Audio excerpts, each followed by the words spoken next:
A witch who turns men into pigs with a single touch of her wand. A god who appears out of nowhere to save a stranger's life. And a hero who, for the first time in this entire story, is given exactly the help he needs, exactly when he needs it. But the real danger on this island isn't the witch. It's what happens after she stops being one.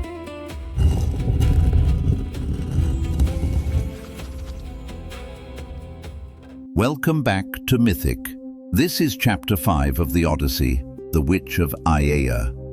Last time, 11 ships were destroyed in minutes by a harbor full of giants, and only the crew that stayed outside, Odysseus's own ship, survived. One ship, a shaken crew, and somewhere ahead, an island with smoke rising from a single house, and a voice inside it, singing. They landed on that island, a place called Aiaia, and for 2 days did nothing but rest and grieve.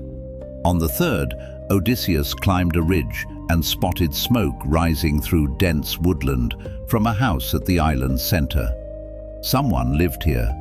With his crew now this small, no one wanted to volunteer to find out who, so they drew lots.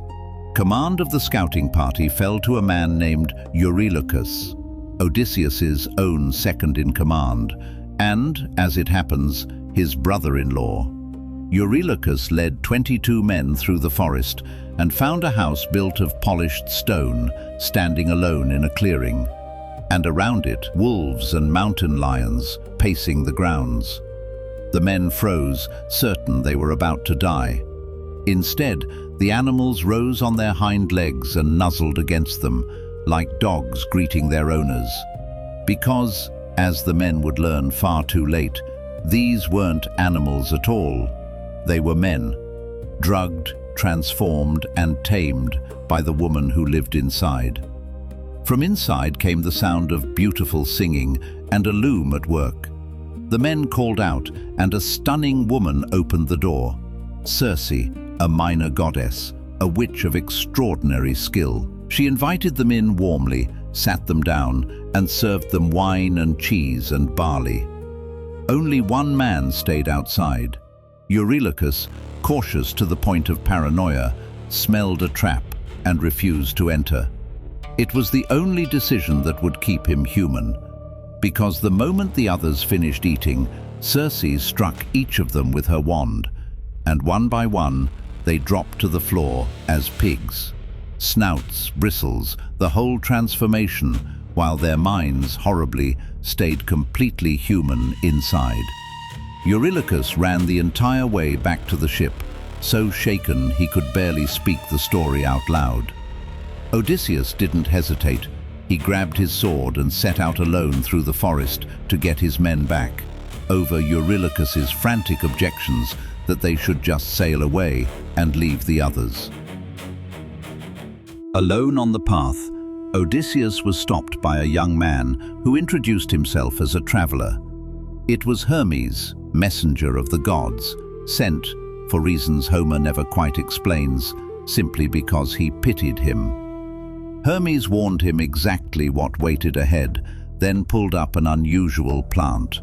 Black root, milk-white flower, a magical protective herb the ancient Greeks called moly, deadly for a mortal to dig up alone, but harmless once given as a gift by a god. "Eat this before she offers you anything," Hermes told him, "and her drug will fail. Then, when she strikes you with her wand and you don't transform, draw your sword. She'll be afraid. She'll invite you to her bed. Agree, but first, make her swear a solemn oath to do you no harm. Only then is it safe." Odysseus reached the house, ate the herb exactly as instructed, and let Circe welcome him in, feed him, and strike him with her wand. Nothing happened. Stunned, Circe demanded to know who he was. No man had ever resisted that drug before. And when Odysseus drew his sword instead of dropping to his knees, she understood immediately. There was only one man this could be. A prophecy had told her long ago that Odysseus would come to this island exactly this way, and that she would not be able to stand against him. She dropped to her knees herself and begged for mercy. Odysseus, remembering Hermes' warning, made her swear a binding oath before he trusted her with anything else. She swore it, and with that oath sworn, she kept her word completely. She turned his men back from pigs into men, younger and more handsome than before, and welcomed the entire crew into her home as honored guests, not prisoners.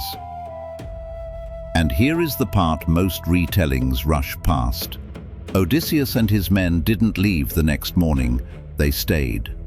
For a full year, they feasted at Circe's table every single night, wine, meat, music, while their ship sat idle on the beach, and Ithaca waited, further away with every passing month. It took the crew themselves, finally, to snap him out of it.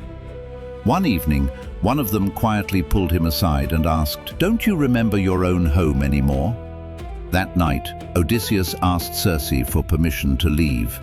Circe agreed, but with news that stopped him cold. Before he could sail home, she said, there was somewhere he had to go first. The house of Hades, the land of the dead itself. He needed to consult the spirit of a blind prophet named Tiresias, the only soul in the underworld who could tell him the rest of the way home. No living man, she admitted, had ever made that journey and returned. Look at what's actually different about this island. Every danger so far in this voyage has come from outside. A monster's hunger, a storm, a giant's boulder.